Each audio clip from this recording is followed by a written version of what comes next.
Howdy, boys and girls. After a season of hard driving, we are going to show the parts and inspect all the parts from Matt Bystrak's 800 horsepower 2JZ drift car. Check it out.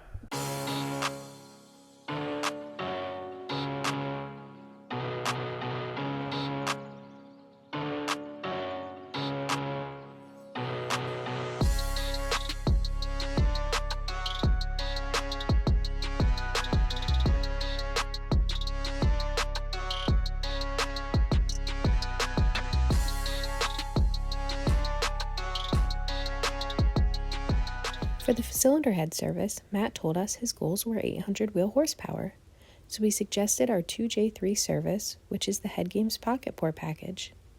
Matt also went with our 2J14 parts package. That package includes stock size GSC valves, a GSC conical spring kit, new buckets, and free valve locks. This package is reliable enough to make up to 1200 wheel horsepower. We paired his head package with the Gsc Billet S1 cam. This cam is perfect for builds under 1000 wheel horsepower. So the first thing we really need to look at is what do the cam journals and what do the cams look like? The cam journals are very clean. It has like a little bit of wear, and this wear, it's on both sides actually, but what it's indicative to is usually the belt is so tight that it pulls on the nose of the cam.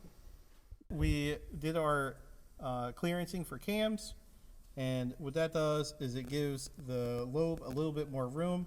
A lot of these VVTi or JDM heads, they have an issue where the camshaft is so close to the lobe that it actually pulls oil away from it, and then you see a bucket failure.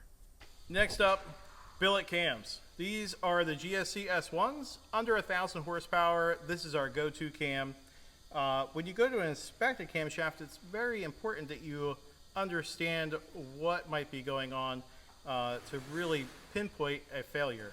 So we didn't have a failure, but if you look here, you'll see some wear.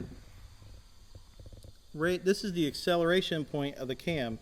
So what this is showing us is there is maybe a misshift. Again, this thing lives on the rev limiter, and it's only on the acceleration side of the cam. So what this is telling us is that at some point the cam, or I'm sorry, the bucket is slamming against this. They're meant to slide, but when they are hitting the camshaft, it'll hit on this side and it'll make these marks on the side of the lobe. You also see that there's a little bit of garbage that went through the motor, and it shows here on the camshaft, on the cam journals. So if these are completely wiped, or if these were very shiny on all of them, you know you actually have a clearance issue. Kind of like we see on the number one. See on the number one where I showed you those marks, and now you can see it transpired to the camshaft. So that was the intake cam, and now we're going to look at the exhaust cam. And we look at the exhaust cam in the same way. When you look at these lobes, you'll notice that there's really no damage at all to the lobe here on the acceleration side. There's really nothing. I mean, this cam looks great. Again, this went all season long. You see some here, but again, that's probably for some trash that went through the motor. But on this side, this is called the base circle. So it's shaped like an egg, the lobe. On this side, if there is going to be a lash issue, this is the side that would take it, and you can see the lash stayed perfect the whole time, and the camshaft looks great and totally reusable. Alright, now we're going to check out the valves. So the valves tell a lot of the story. Almost any failure, if you look at the valve, this is where you're going to find it. So you see on the tip of the valve, it doesn't really show any kind of damage, and the damage would be like little pop marks in it from valve flow. We see a little bit of wear on the side of the stem. You see that there? And then here's the real answer. So you remember I showed you on the side of the lobe, the acceleration side, I said we probably had a little bit of valve flow. Well, if you look at the 45 here, the 45 shows us that there was actually some valve flow because the 45 is beat into the valve. Now this would and it would decrease lash, and it's going to decrease your spring pressure, and it's going to make the bucket slam against that side of the cam, and eventually it would cause a failure. But now we know that we can reface this valve. It lasted, and we can just add some spring pressure by shimming the spring up, and we'll be good to go. All right, so now the exhaust valve, same thing. We're going to look at the tip of the valve, and we see that there is no damage there. The stem shows just a little bit of wear, but nothing to worry about. We normally mic these, but we're not going to do that for this sake. And again, the 45, you see the 45 is just perfect. It's perfect. So it shows how, just like on the camshaft, we don't see any kind of damage to the cam, we don't see damage to the valve, and everything is reusable. That's 800 horsepower, beating the crap out of this thing, going around how many racetracks on the rev limiter, and everything is reusable. That is because you use the right parts. Now let's go check out the valve spring. All right, so now we're going to check out the valve spring. Now we're going to look at the valve spring, the intake side first, because we had a little valve spring issue, or it was valve floating. So we want to know how much clearance to coil bind we have, and maybe we can shim it. So here we have this old school paper. That's how we do things here. We keep all these. And here's your stem height, 1515. Your locator is 20 thousand stick. Your retainer to tip is 178. And that gives us a spring height on the seat at 1317. We have a 390 cam lift. All that's in here on our Buxton spring checker. And we have a valve spring. Stick this in here. And, oh, coil bind error. You have to be very sensitive. So we're 103 on the seat, and the spec is 105, 224 open. We have a bind height of 763 and a bind clearance of 164.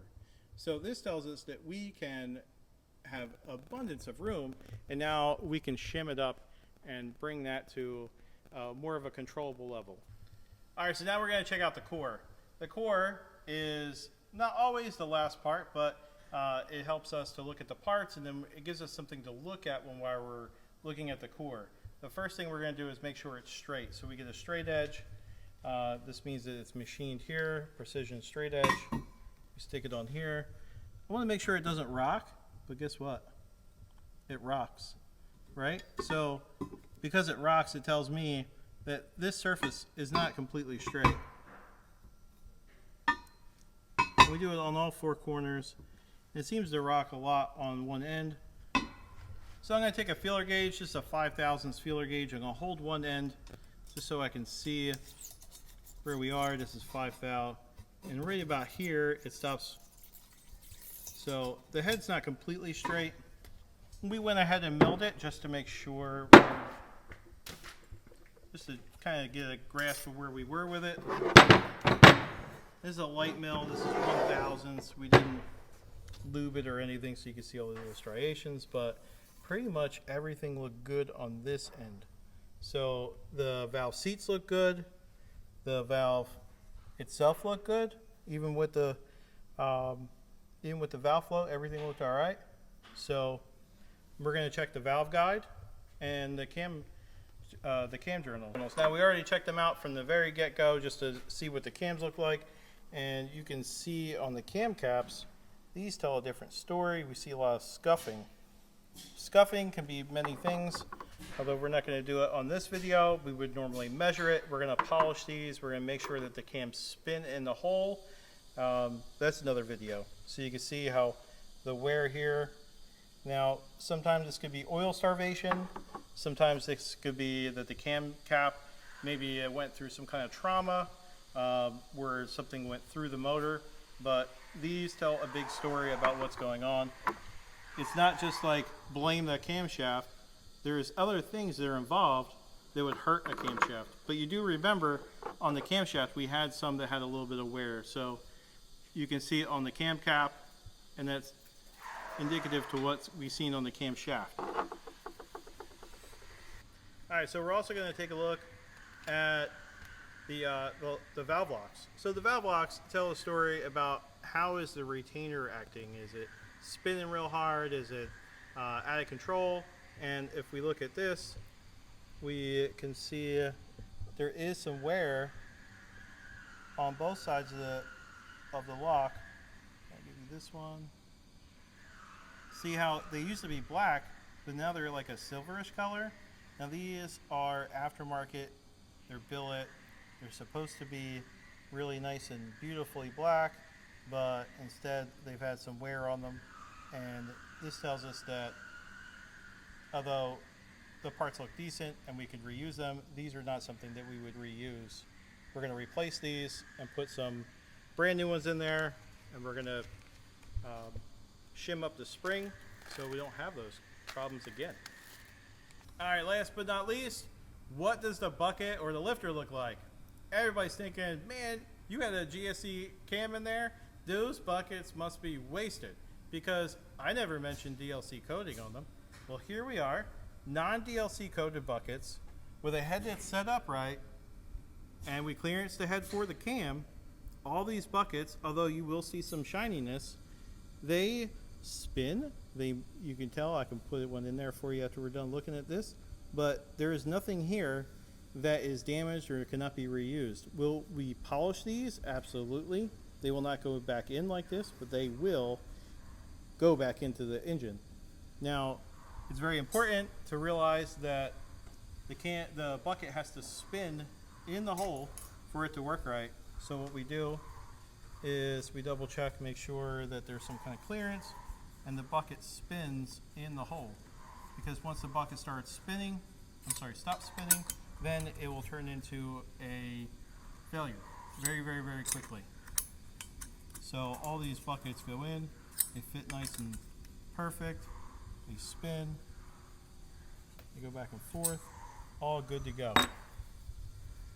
So is it possible to run a Gsc Cam without doing the DLC coating? Absolutely, but there's a lot of things that go into that. It's not just a wham bam thank you ma'am. So we clearance the head, we use the right valve spring for the power level, we use the right camshaft for the power level, and we clearance the head for the cam. Did I say that twice? I don't know, but it's very important to clearance the head for the cam. So here is a VVTi. Here's a perfect example of a head that we see every day. It's on the internet, it's everywhere. Everybody's trying to downplay what you can do, but we're showing it's easy to be done. Take a look next time. Thanks.